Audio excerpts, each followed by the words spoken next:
Question. Was he hiding glyphs up his sleeves?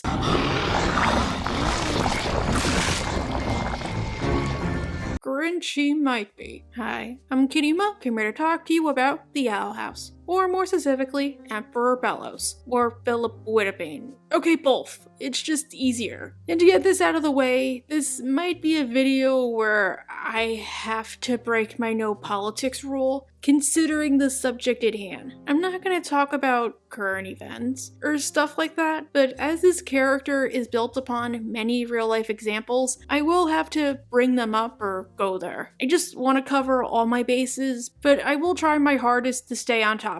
Sounds good? Alright, let's begin. Villains are among the most compelling characters in media, but sometimes they aren't born, they're made, or they have wickedness thrust upon them, but usually the former. An interesting character study is how exactly did this character turn to the side of evil? Season 2 of The Owl House answers this, with Emperor Belos, and later, Philip Wittebane. So, let's discuss. In the Owl House, the Isles are ruled by the coven system. Children train at school to join one of the 9 separate tracks. Once you come of age, you join a coven, or be branded a wild witch. The catch is, when you join a coven, all your other magic is sealed away. From now on, that kid will only be able to make illusions. This system was implemented by Emperor Belos, a mysterious, reclusive figure who rules the Isles with an iron fist. Belos is guarded by the Emperor's Coven, the most exclusive and elite coven on the Isles. As a result, they're the only people who can legally use all forms of magic. He came to power during the Savage Ages, an alleged time of strife and hardship, where witches were practicing magic all wrong. They were likely eating babies, drinking Dr. Pepper, and watching the MTV video games. Belos told the witches he could talk to the Titan, and they believed him. No offense to Ida, but the Emperor is the most skilled witch that's ever lived. He can even talk to the Titan. Yeah, and I talked to Tinkerbell, and SpongeBob, and Paddington Bear. We hold round table discussions, and it was through the Titan's will that Belos began his reign. Throughout Season 1, Belos schemes to capture Ida, and bind her to the Emperor's Coven. She's the most prolific, wild witch. Imagine the PR campaign. He even goes as far as to tell Lilypad that if Ida's in their custody, he'll heal her curse out of gratitude. Bring the Owl Lady to me. She'll join the Emperor's Coven, and in return, I'll heal her little curse. At the tail end of Season 1, Lilypad finally succeeds by forcing Ida to invoke her curse, only to learn Belos never had any true intention of healing Ida, because honestly, why would he give the most wanted criminal the power to oppose him, unadulterated? He doesn't have that Wizard of Oz paternal charisma. I will not be healing her. But you promised me. Don't be so naive, Lilith. Wait, do you guys remember that song from Wicked, Wonderful? Now I want an animatic, or at least some fan art, of the two singing it. Please, somebody make that. In actuality, he wants to petrify Ida in order to set an example. Still, the political fallout of such a decision forces him to pardon the Clawthorns. Children of the Isles, the Titan has told me to spare the Owl Lady's life. Let her monstrous form be a lesson about the dangers of wild magic. But for the cost of their freedom, on top of both sisters being cursed and powerless, Luz has to hand over the portal, albeit not in one piece. Go be a hero. I may have lost, but so have you.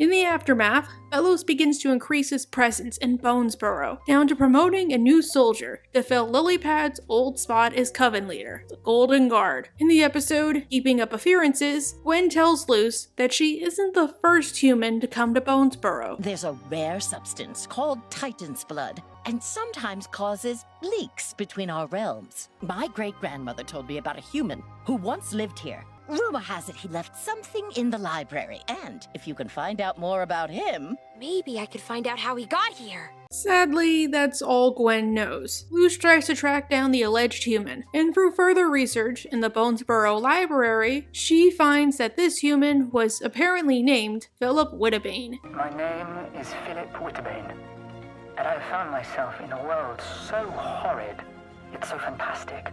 Few minds could have dreamt it. With his whereabouts unknown, Luce assumes he was able to build a working portal and get home safe and sound. However, this gets complicated. Yesterday's lie reveals Philip didn't travel alone. Apparently, he had a brother, who we later learn was named Caleb. And to top it off, Caleb had a very familiar cardinal. Tragedy struck. Two brothers were lured into a realm of evil by a real witch, never to be seen again. Now, most bad guys in Disney cartoons have an objective they spend the entire series trying to accomplish. Bill Cipher wanted to cause Weirdmageddon, while Star wanted to destroy magic. What's Belos' master plan? The Day of Unity. This is the Titan's will. All wild witches must be dealt with before the Day of Unity. According to Hunting Palisman, this plan will involve channeling magic through the coven leaders and end with the Boiling Isles and the human world merged. In the process, there will be a paradise without wild magic. The larger your covens grow, the more power we have to unite our realms, where the worthy shall inherit a utopia free of wild magic. Keep this in mind, it gets interesting. Trust me, they do not go down the Cleave route, and it's all for the better. This episode is also interesting because it delves more into the relationship between Belos and the Golden Guard, who we learn is named Hunter. You're just the Golden Guard. My name is Hunter. Hunter is Belos' nephew. I'm a powerless witch. I never thought I'd have a future in a world like this. But then, Belos found me and gave me a staff with artificial magic. Said the Titan had big plans for me. Something happened to their family that involved wild magic, leaving him and Belos as the only survivors. As a result, he looks up to Belos as a father figure, or considering his age, a grandfather figure, and does whatever he can to please him. In my opinion, one way to write an effective villain is to make them a dark, rusty mirror of the heroes. You're better able to make some kind of commentary, and it makes for cool conflict. Belos and Hunter's relationship is pretty much like Ida and Luce. It filtered through the lens of Lifetime Movie of the Week. Like Ida, Belos has his own curse, where, unless he constantly consumes palisman, he turns into...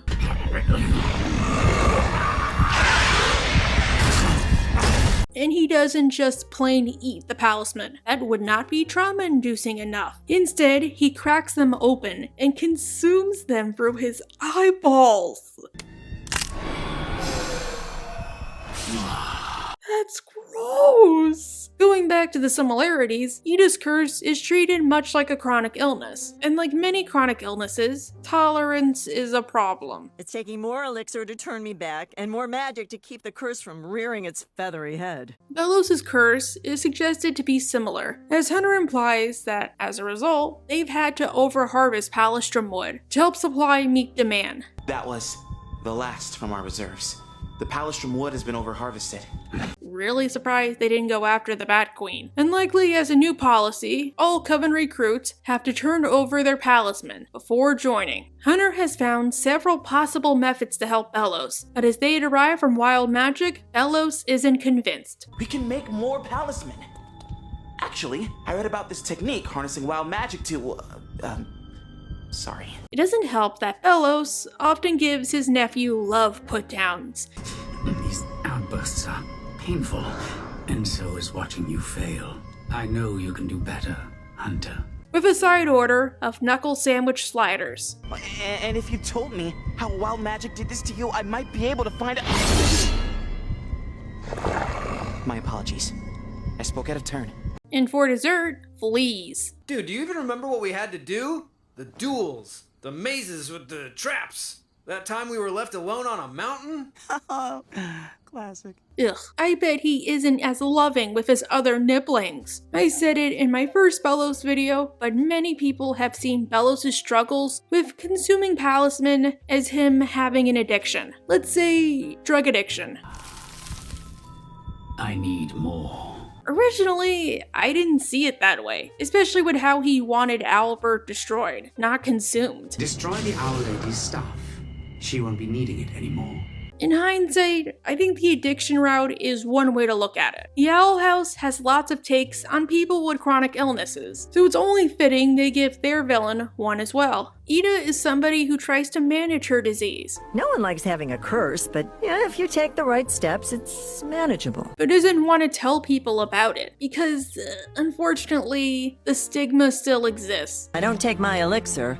Well, that's why people call me the Owl Lady. Gwen is somebody who encourages alternate medicine, as she wants what's best for her daughter, but ends up wasting money and a healthy relationship with the rest of her family. If it weren't for you, I might still be wrapped up in Wartlop's lies. It helps they go out of their way to make her sympathetic and say she's ignorant, not smug. Instead, I thought Belos was meant to be a take on people who have illnesses that are easily treatable or manageable, but don't think they need help for whatever reason. Maybe they believe it's no big deal. Maybe they don't trust the healing coven or can't afford a healing coven. Maybe they believe they can manage on their own, and they try until it progresses into something much worse or life-threatening. Even if you could make the argument they were going for both, I see the addiction angle more clearly. Continuing with this analogy, it kind of reminds me of prescription addiction. Basically what BoJack had in season 5. Like, maybe he legitimately did need talisman or something similar at one point, but now it's all he needs. You know, it's a real bummer that Elton John isn't in the demon world. I'm sure he wouldn't mind being Belos' sponsor. Belos' interactions with Hunter are interesting. One minute, they act like an older uncle and his young nephew. Is it true that rain doesn't boil in the human realm?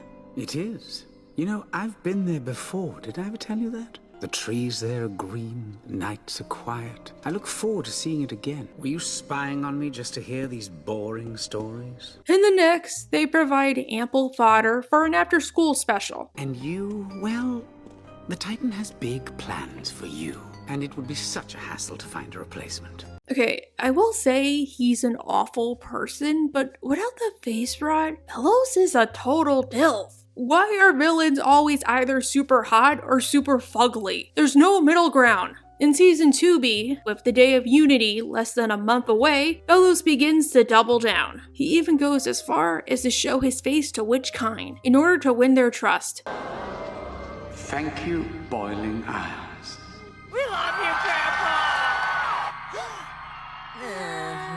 Yeah, not gonna lie, I was pretty similar. I thought we were gonna get Phantom of the Opera, not Oscar Diggs. Now, I had a few problems with the Emperor's Coven in Season 1. They were really detached. Like, outside of one scene, they were kind of just there. Much of Ida's ranting felt told, not shown. He ordered my capture years ago because I refused to fall in line. Nobody felt oppressed by the Coven system. Well, something you can give 2B is they go out of their way to address a lot of criticisms. While a spot on the Emperor's Coven is viewed as a high honor, the truth is, it's more like a punishment. As Hunter pleasantly describes, you can keep all your magic, you get free room and board, you can even play flyer derby on your day off.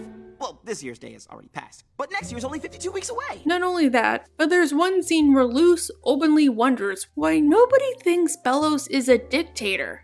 Well, what does he know? Belos is a liar. He just wants power. Luce, stop predicting the future! Only for Ida to teach her a harsh lesson. Belos has been emperor for 50 years. Everyone is used to this. No one's gonna risk change unless you have proof that he's up to something. Ida, stop predicting the future! Altogether, this makes me think that Belos is meant to be a take on cult leaders, just as much as he's meant to be a take on dictators. I've heard some people say he's a take on theocratic leaders, that's fine, but cult leader checks off all the boxes. I mentioned it in a separate video, but I have a weird interest in learning about cult, to the point where that's actually my senior project. I find it interesting how you can manipulate so many people to your own will, and how many don't even realize they're being manipulated until it's too late, especially if you weren't born into it. I've always wondered, do cult leaders really know what they're doing, or do they delude themselves, or some of both? Belos has the charisma of a tent revivalist, mixed in with the hidden sternness when you start to question them. If you go against me, you go against the Titan. And honestly, I partially saw Hunter's explanation as another way he brainwashes his followers. None of us want this! You will eventually.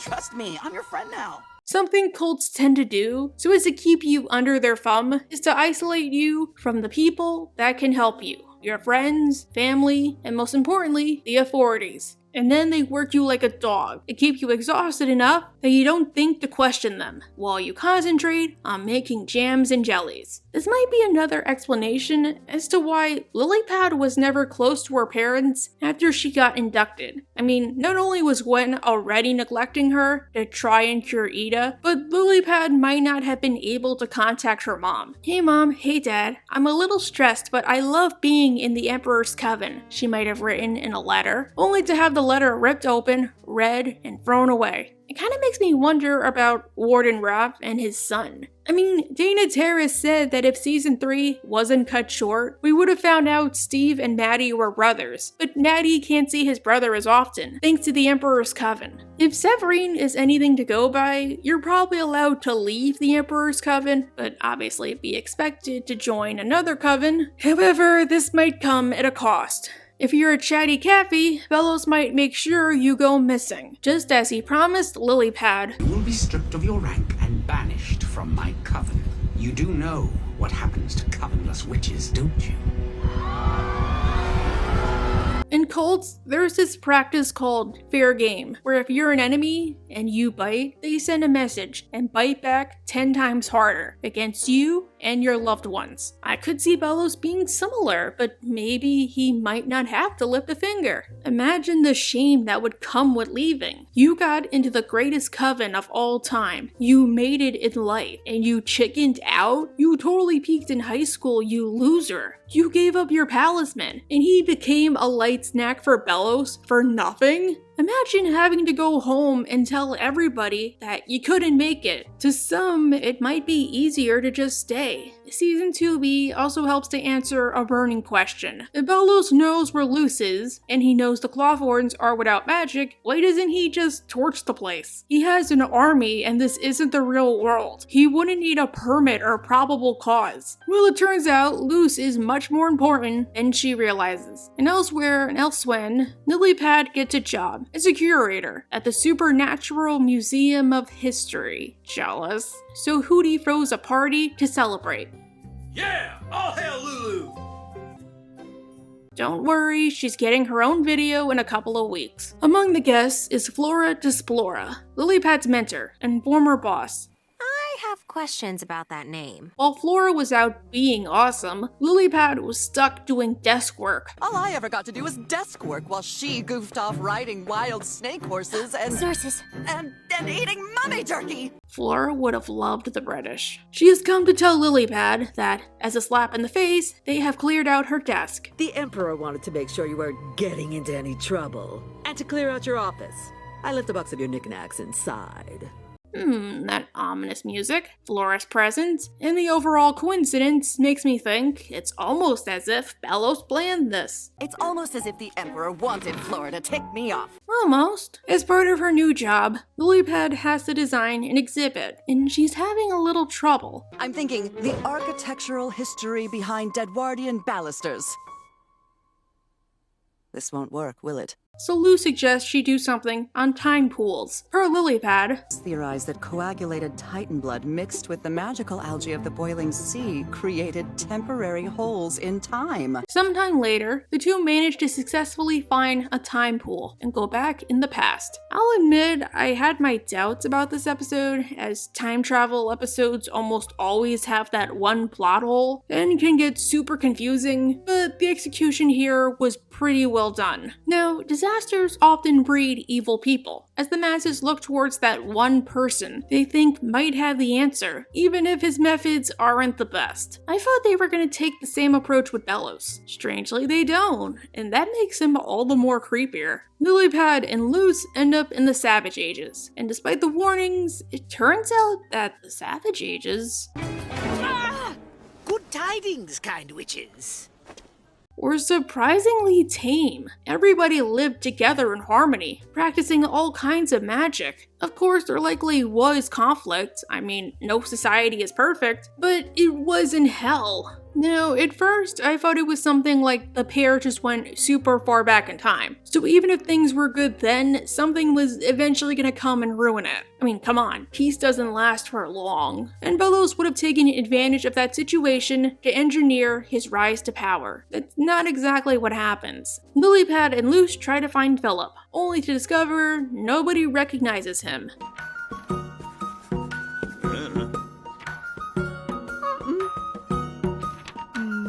Nope. How odd, you'd think more people would be gushing about him. Soon, they find the man of the century. Give that back! I can't believe this. After the bonds of fellowship we forged. It's the end of the freaking world! Sucks that show was only 2 seasons, but what else could they do? So this is Philip, and he's got that scruff quality to him I find irresistible. Rawr. He seems to be a total cinnamon roll, so Luce swoops in and saves his butt from 2 beefcakes, Green Fang and Red Fang. That doesn't belong to you.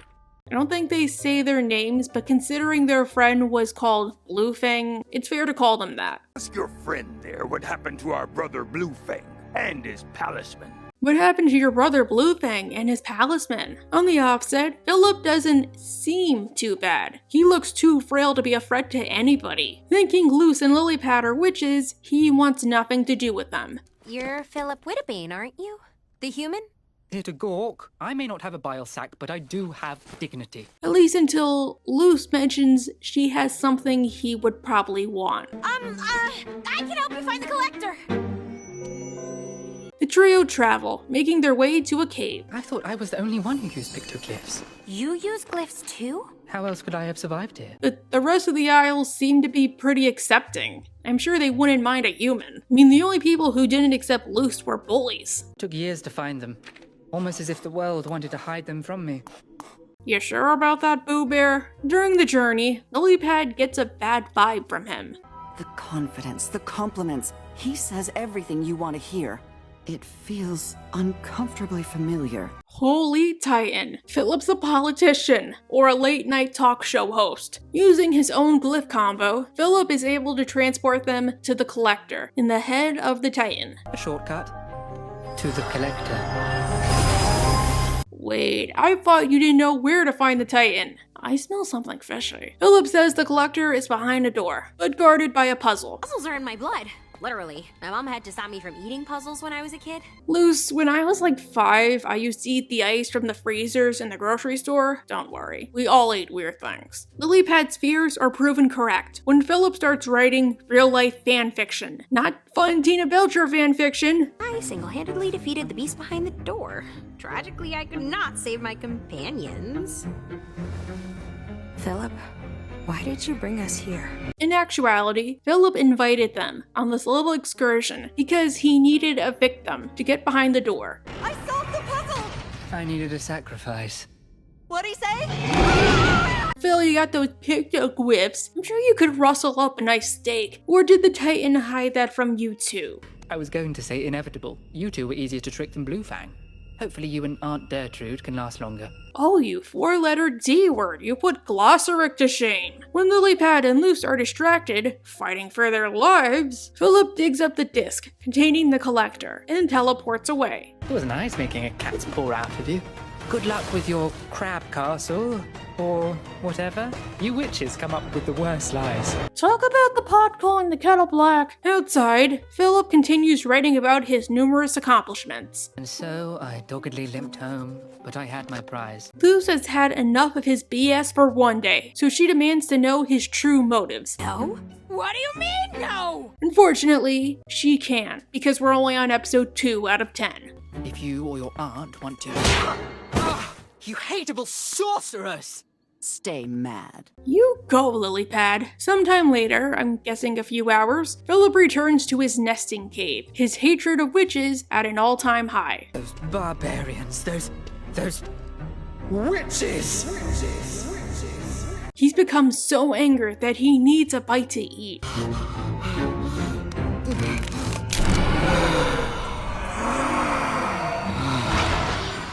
And to top it off, the anger has permeated to his vocal cords. I just need to live long enough to see this through.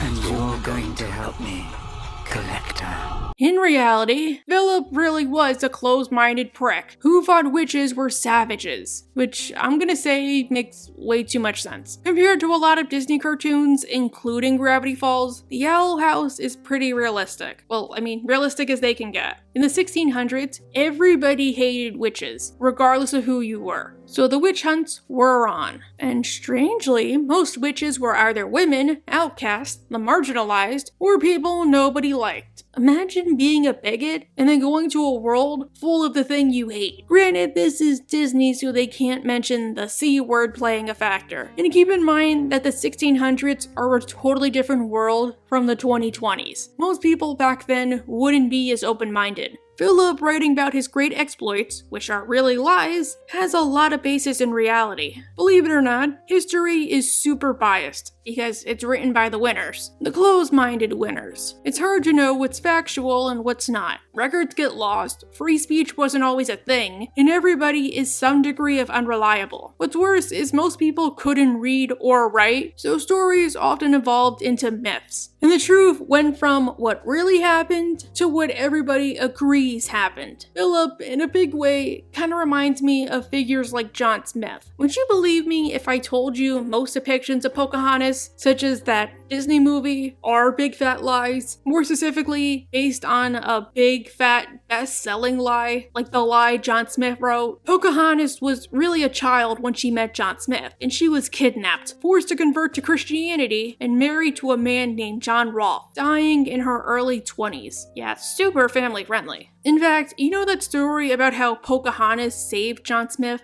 Well, now most historians believe it was a myth. The most popular interpretation is he was exaggerating to make his story more compelling, or the tribe was giving him a welcoming ceremony and he misinterpreted as them attacking him. I think Philip is meant to be a commentary on people like John Smith and just how easy it is to twist history to suit your own narrative, and how most historical figures were awful people, or they did deeds we tend to sanitize. But thanks to modern knowledge, we know we can learn from the past. How does this connect with Emperor Belos? Well, time to get to Hollow Mind, the show's equivalent to Not Who He Seems. Throughout Season 2B, Rain has been collaborating with Darius and Everwolf to stop the Day of Unity, believing the event isn't sunshine, lollipops, and rainbows. Through their efforts, they have discovered that the Day of Unity will involve a draining spell, but they don't know why, or what Belos plans to do afterwards. Draining spell?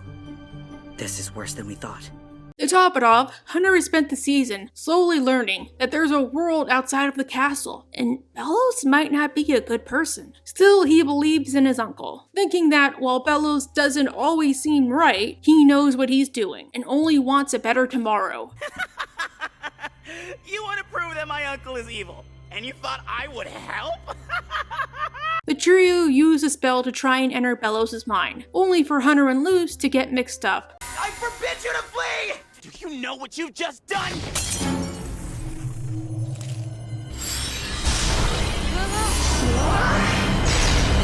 Which, honestly, is the lesser of two evils. The rebellion would have been outed much earlier. Inside Belos' mind, Hunter and Luce come upon a hallway detailing his numerous accomplishments.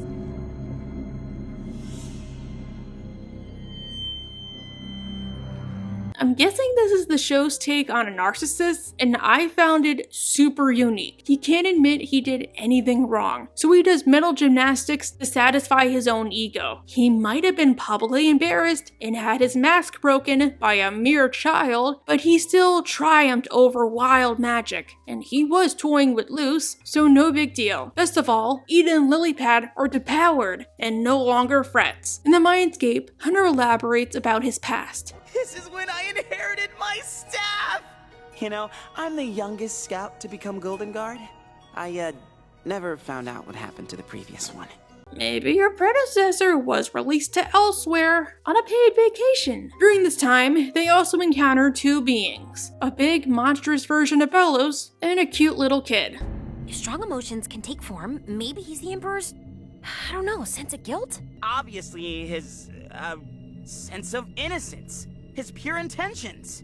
I thought this at first too, but obviously in a super twisted way. Like, I didn't want to have to kill all those hundreds of people, but it needed to be done. When they peruse Belos' memories, Hunter always seems to justify his actions. Because honestly, who else wants to believe their only remaining relative is a monster? Maybe he's remembering things wrong. Who knows how mindscapes work? I thought you did. Well, maybe I'm an idiot! We also get some hints of something more sinister. I've been shown the healing light. It shines in 9 hues. The wild witches, they have found me. Run! Wait, not so fast. In truth, the whole attack was set up by the Golden Guard to make him look better. And the Golden Guard sounds like Hunter, but slightly more subdued. You nearly took my head off with that blast. I'm sorry, Lord Belos. Also, one comment I do want to make, whenever we go to a memory and see the Golden Guard, he always seems to wear a collar. It looks like a chain around his neck. I only bring this up because Hunter doesn't have one, and he seems to be the only one who actually managed to survive. Is it symbolism? Belos, through his silver tongue, was able to convert an entire crowd. I can make your magic pure again, as the Titan intended.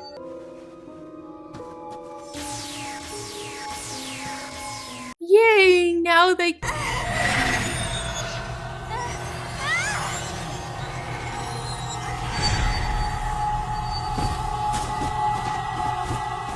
This is why you always have to wrap your tattoo after you get it. That thing is an open wound. There, still alive. Then we still have some work to do. Wait, he left all those people to die of hypothermia, and he destroyed that city for good measure, so nobody's gonna find them. And even if they do, he can always blame it on wild witches. Holy cow. We also get to meet the Collector. You caught me. Continuing a trend of Disney villains having a master they submit to, it turns out Belos isn't working alone. The Collector is his benefactor. Only, unlike Andreas and the Core, it's more of a mutual partnership, not a figurehead and their master. In exchange for learning about magic and supplying him with the tools for the Day of Unity, Belos has promised the Collector he'll get his freedom. To me, who's trapped beneath these bones, we'll play forever, me and you, when you paint the land in night bright hues! Because we all know Belos keeps up his promises, the monster has come, only to reveal it's not really a monster. It's a hive mind of the palace Belos has consumed. Get away from him! Danger! Danger! Run! So he was really eating souls. Ew. As it turns out, Kid Belos is the real Belos, but shapeshifted to deceive them.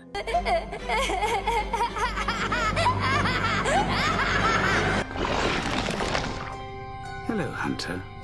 Hello, Luce. Thanks to Luce and Hunter, he's now free of his curse. This thing's been a thorn in my side, all these weepy palisman souls. Their voices constantly nagging me. Vile.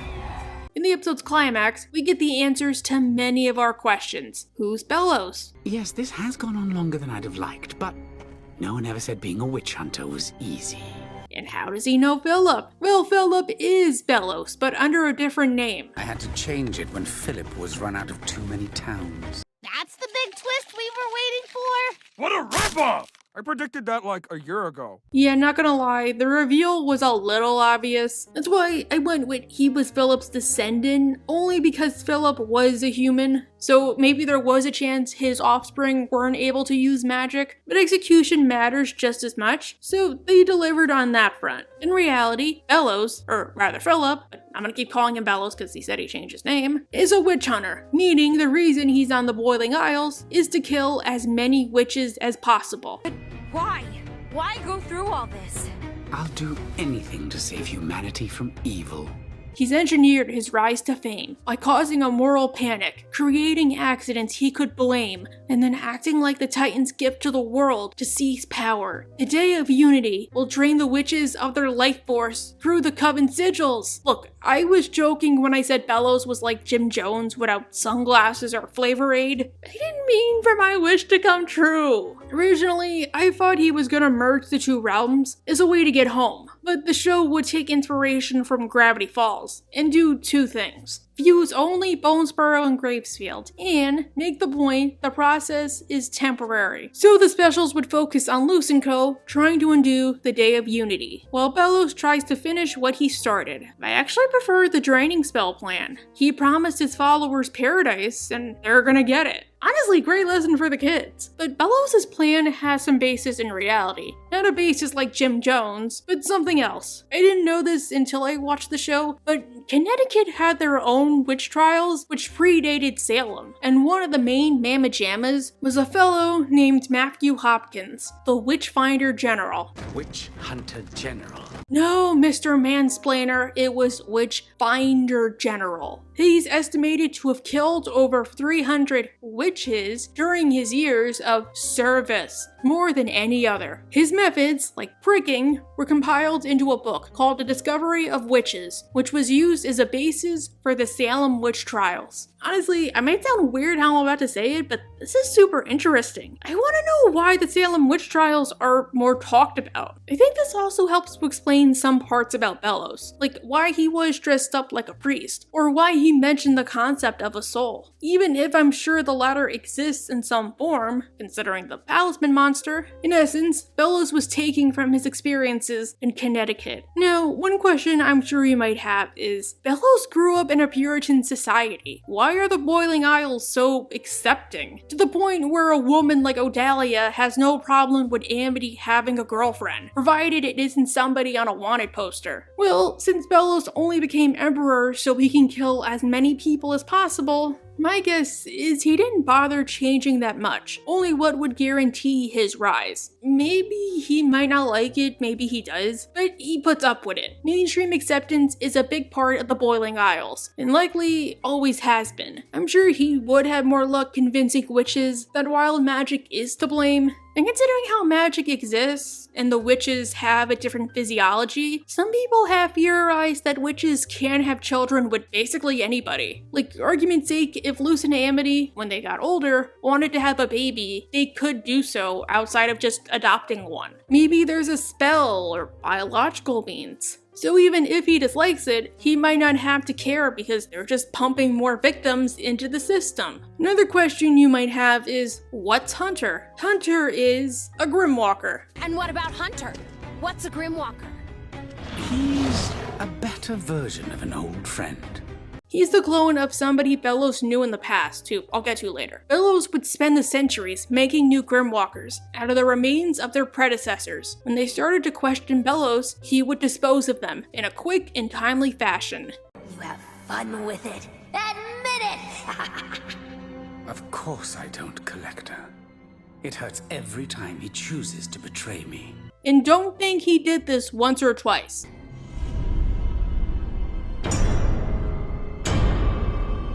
He tries to do the same to Hunter, after he figures out the obvious. It wasn't wild magic, was it? What a shame. Out of all the Grimwalkers, you look the most like him. But Ida is able to get them out of Belos' mind just in the nick of time. For some reason, Hunter doesn't take this life-shattering revelation that well. He knows. He knows we were in there. I can't go back.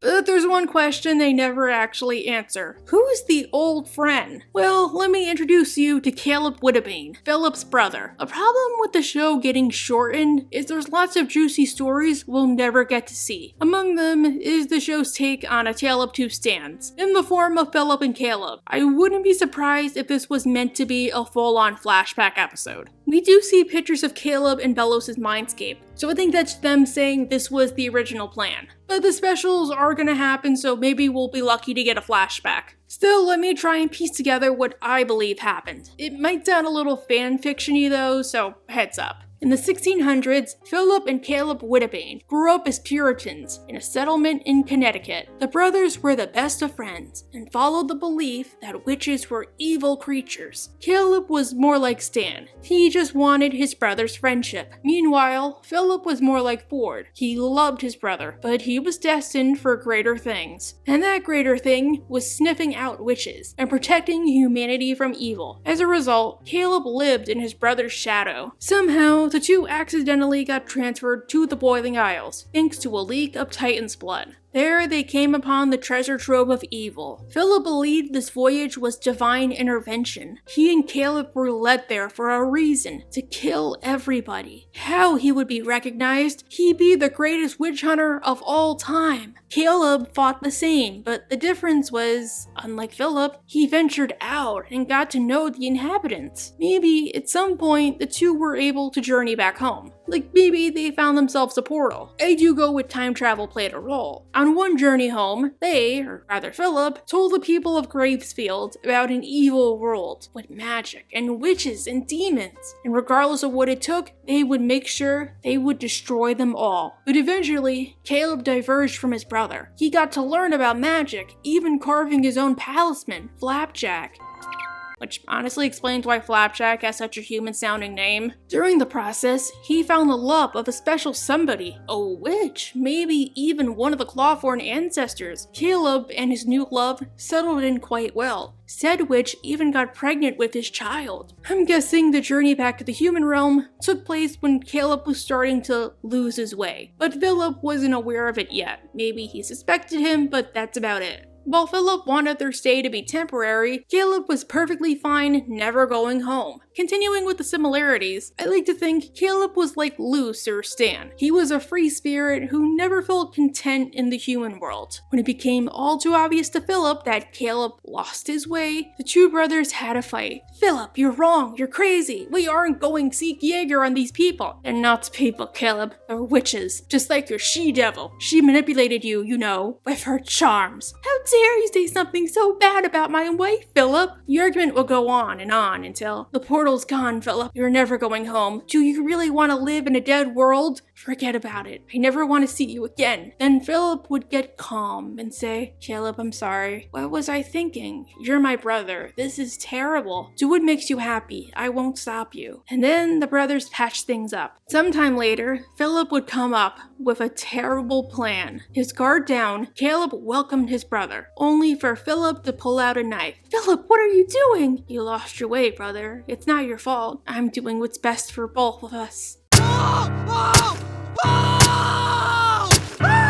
If this is true, then Belos is one of the best written Disney villains out there. He's so complex, I would dare say he's better than Bill Cipher. Even if they suffer from the same problem where a lot of what we know about them comes from outside sources, or speculation. In terms of Disney characters, I think a better comparison for Belos would be Thanos. Or at least endgame Thanos. They're both well-intentioned extremists that want to carry out mass murder. The only difference is, while they might have had noble intentions at one point, yeah I know, oxymoronic, now they're only doing it to prove a point, both to themselves and to the people around them, to show they did it, no matter who got hurt. Awesome, right? Well, I got some bad news. There's enough material for a second video, and this script was 44 pages. For reference, my script for Pacifica, the longest to date, was 47. See you guys next week!